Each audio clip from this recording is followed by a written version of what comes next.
Good evening and welcome to the Buck Stops Here weekend edition. I'm Amitabh Revi. On the show tonight, the first Indian to be arrested for allegedly fighting with the Islamic State jihadi group in Iraq and Syria. Is global terror coming home to roost? Homegrown terror, the Islamic State and Al-Qaeda, what is the threat to the Indian homeland? The recent developments in India's neighborhood, following the declaration of caliphate by Abu Bakr al-Baghdadi, Syria and Iraq have emerged as the new theaters of global jihad, attracting large number of foreign fighters from more than 80 countries. This development is also having an impact in our country. A few cases of misguided youth traveling to these areas have been reported. The possibility of eventual return of these battle-hardened youngsters trained in various tools of terror might expose us to new threats. Some plain speaking by New Delhi's senior-most counter-terrorist specialist telling the Prime Minister Narendra Modi that both the Islamic State and Al-Qaeda are knocking at India's door. The warning comes after this man, Arib Majid, the Islamic State fighter who returned to India, made some chilling revelations. Sources tell NDTV Arib has told investigators the Islamic State is looking eastwards to India, that his joining Islamic State was willed by God and he does not regret it, that the new world order under the Islamic State is something everyone should fight for, and his parents shouldn't have asked Indian agencies to help get him safely back home. That's not all. Investigations now reveal that the Indian Mujahideen wanted to merge with the Al-Qaeda in 2012-13 and had even been asked by Al-Qaeda to kidnap Israeli and American tourists in India and hold them hostage. And that the Indian Mujahideen sends at least one member to Afghanistan every month by rotation to train with the Al-Qaeda. For now, the government has decided to take a soft approach. The security establishment is concentrating on preventing self-radicalized boys from leaving the country to join the Islamic State and is also trying to counter its propaganda. Sources say that at least 20 young boys, all set to leave India to join the Islamic State, have been stopped. They haven't been charged but have been forced to go to counselling, and their families have been informed as well. Countering the violent and radical ideology of the Al-Qaeda and the IS through education, awareness, seems to be working well for now. Perhaps the government now needs to think of an overarching political initiative whereby all communities and sections of the society feel safe, secure and wanted. With camera person Sanjay Chakraborty, Shudhi Ranjan Sen for NDTV. Well, joining us now from the capital is Kiren Rijiju, the Minister of State for Home. Mr. Rijiju, thanks so much for joining us. You've just come back from Guwahati after that security conference. How worried is the government that groups like the Islamic State and Al-Qaeda could inspire Indians in India to carry out even if they are lone wolf attacks?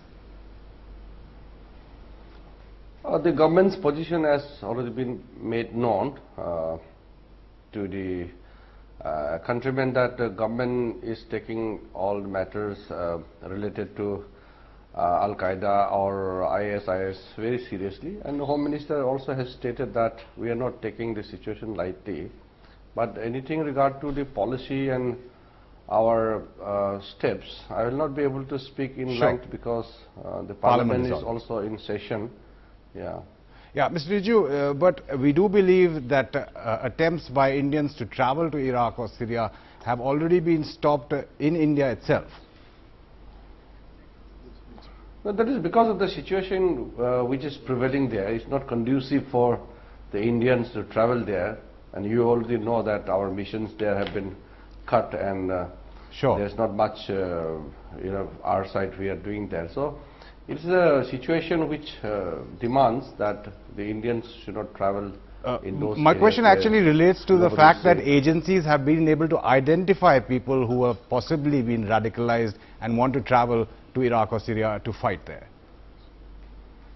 Yeah, that I have made my statement in Parliament also about what we have found and how government is working on that.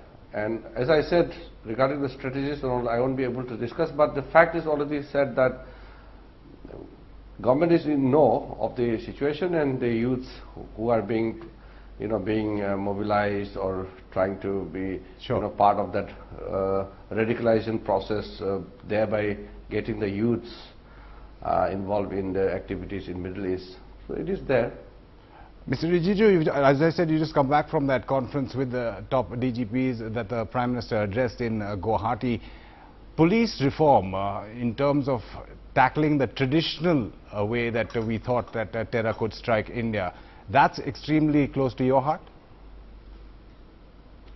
Well, definitely, because as the time changes, the ground situation also changes, and police have to rise up to the occasion. And our 2 days conference was very effective, and I believe that we have taken a very high standard ground from this conference onwards, and the Prime Minister's personal involvement and Home Minister and myself, both of us were there for 2 days.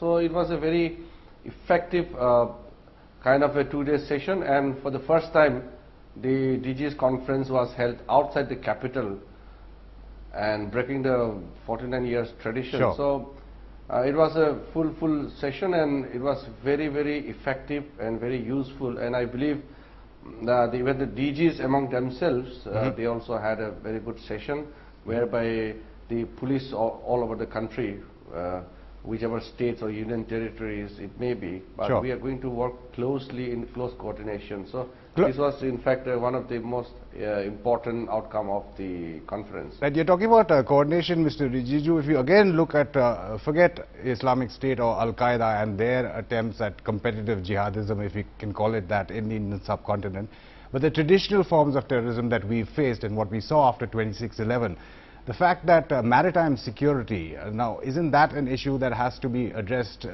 whether it's through institutionalized mechanisms or getting public participation in giving us that information that would help stop something like 26/11 again?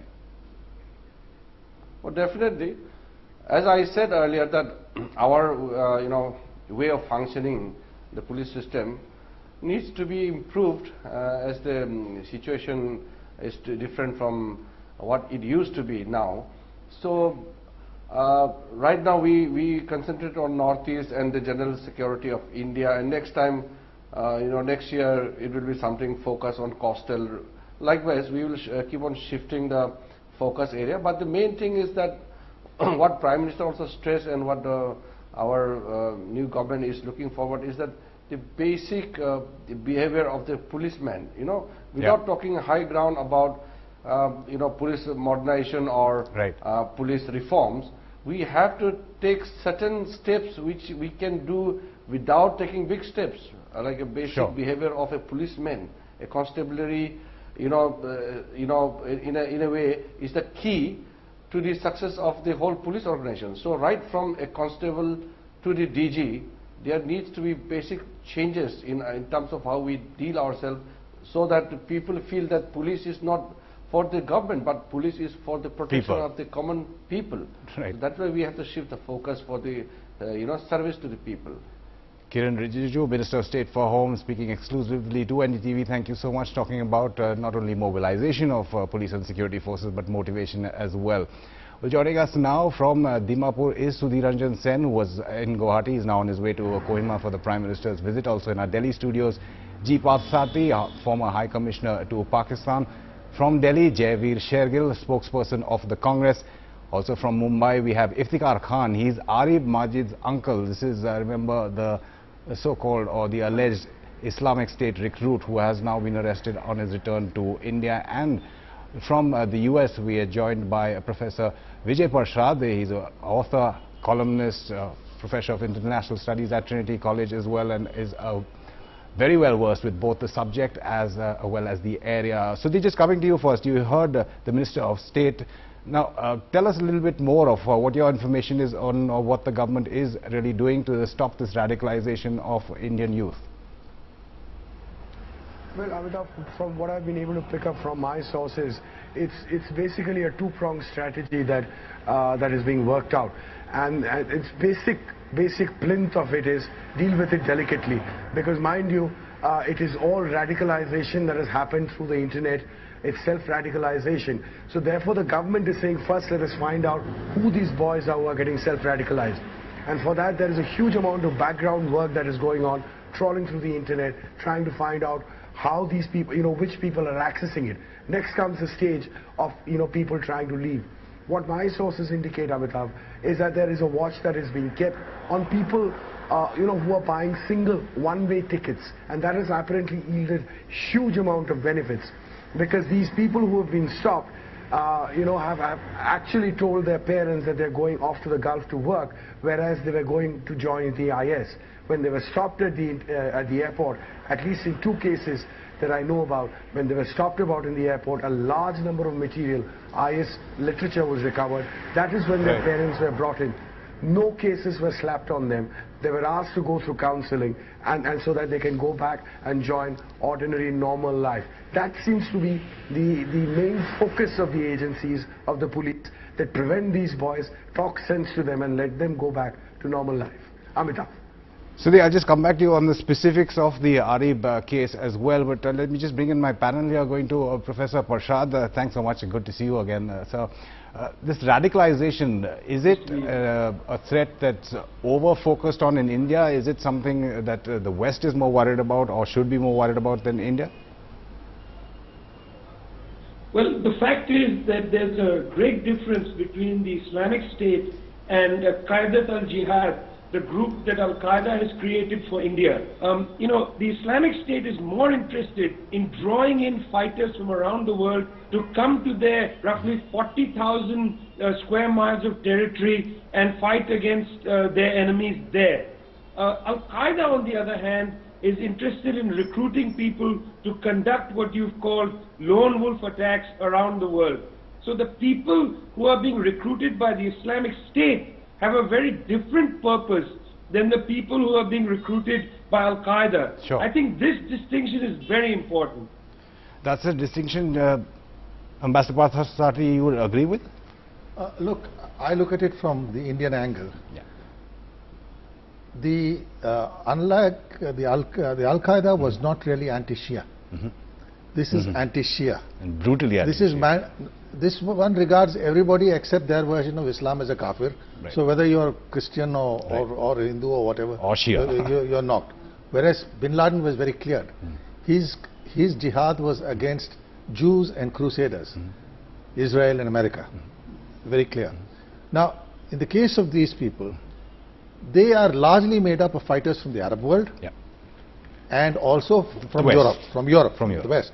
From the West, Australia as well. Yes, well, from the West largely, apart from the Arab world, because the Muslims in the Western world who have come from various countries largely see Western attacks on Iraq, Libya and elsewhere, Afghanistan, basically as a war against Islam.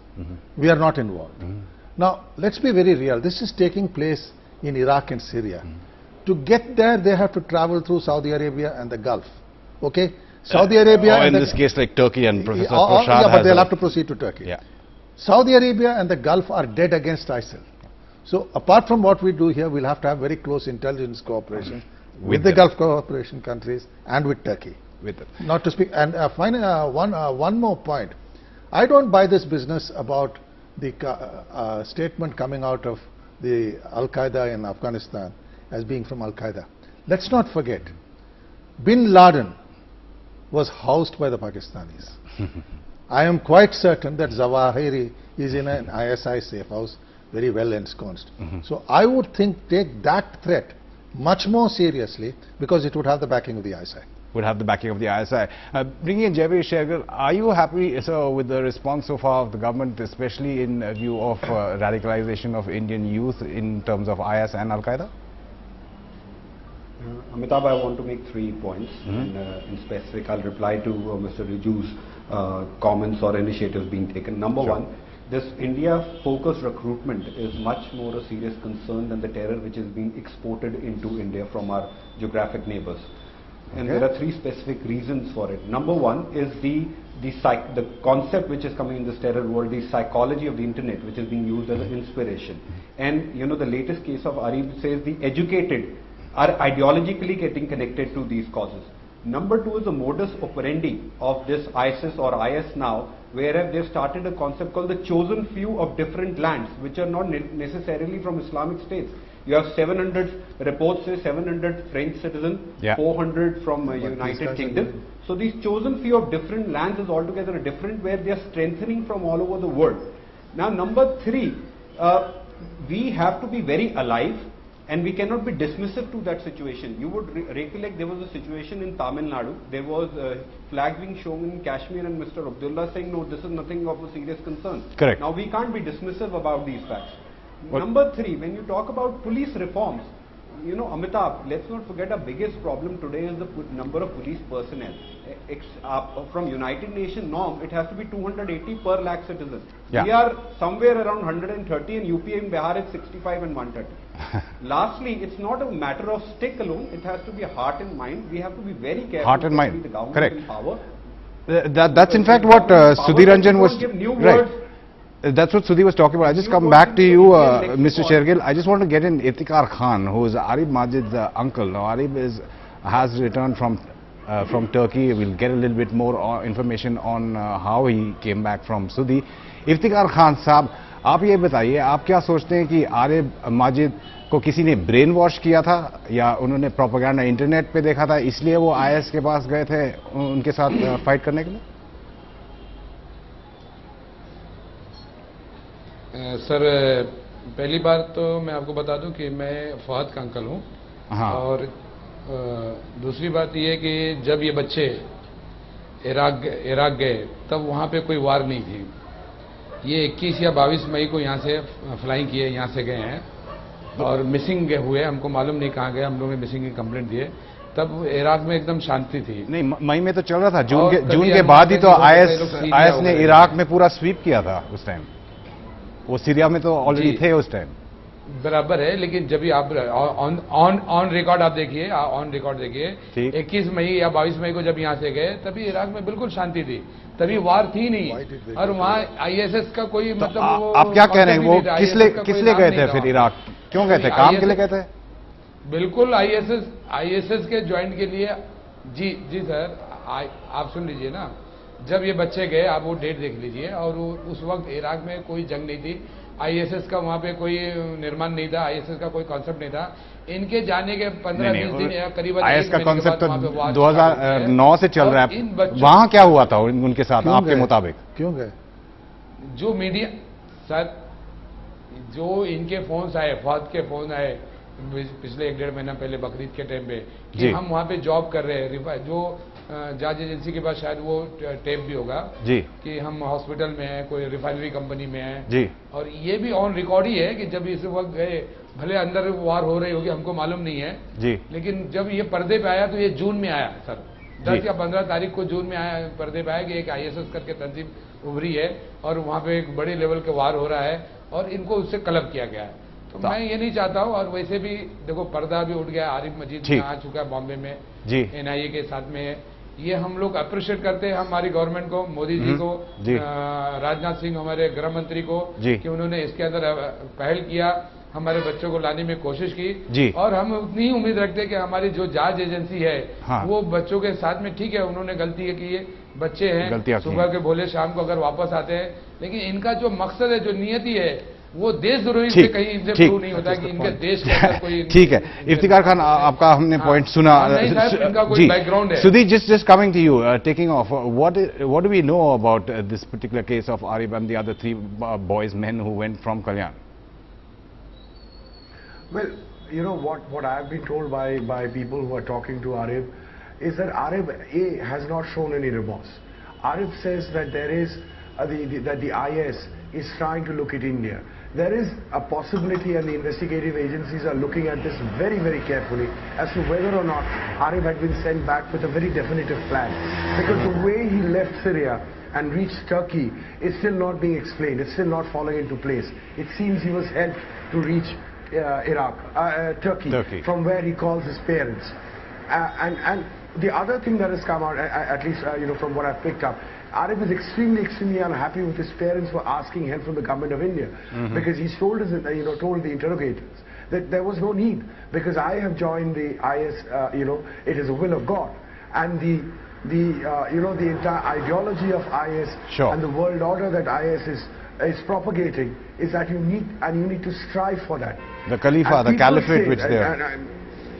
Yeah, go on, make the point. Very briefly, people who are questioning him say that they have rarely come across such motivated, such radicalized people. In fact, one of them was comparing him to the initial Huji, the Harkatul Jihad, the Islami terrorist, the Afghan varieties who we caught in India. They were saying that the only time he had come across such radicalized, such hardened people was then. He haven't come across such. Let me take that question to Professor Prashad. We've seen in the West, we do know a Kashmiri Pandit origin, Indian origin person called Siddharth Dhar, who's changed his name to Abu Mansaya now, has been tweeting with the AK-47 in Syria. He's traveled all the way from London despite jumping bail, in fact. Why? You've written about reservoirs of discontent in the Arab world which could fuel something like Islamic State in terms of recruits, but why Indians? Well, look, the first thing is that there is indeed, as Ambassador Parthasarathy said, a large number of people coming from the West, from France, from the Low Countries, from Britain, and a few people from the United States. These are people who have been very alienated in their own societies, who I think have been, in a sense, brought into the Syria struggle by the very complicated politics articulated in the West as well, where the Western countries have legitimized, in a sense, the anti-Assad struggle. So that explains a little bit about what's happening in the West. Yeah. As far as India is concerned, I mean, the numbers so far are very low. And I don't think it's important at this stage to exaggerate the threat. Let me just say one last thing. On November 14, Abu Bakr al-Baghdadi, the head of the Islamic State, gave a very important speech where he welcomed various volcanoes of jihad State groups into the fold. Yes, exactly, volcanoes of jihad. He included in that Algeria, Yemen, Libya, the Saudi Arabia, but not India.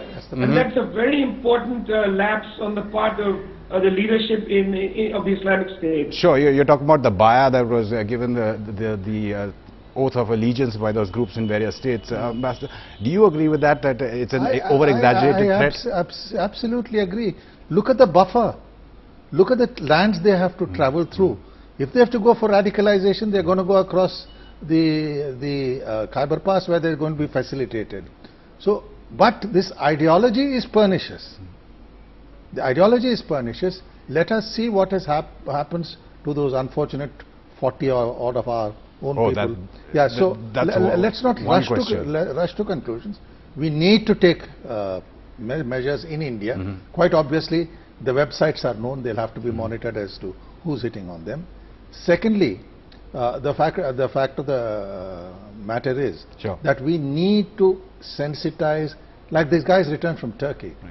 We need to sensitize these governments that please keep a watch out for Indian citizens. We have let's face it, we do not say it, but by and large, since we are a country with few enemies, our intelligence services have good contacts across the world. And that's what helped in getting those nurses back. Hopefully those 39 construction workers also held hostage in Iraq. Ambassador Parthasarathy, Professor Prashad, Jaiveer Shergill, Sudhiranjan Sen, and of course Minister of State for Home Kiren Rijiju, who we spoke to earlier. Thanks so much for talking about the threat that India faces from radical jihadism. Good night.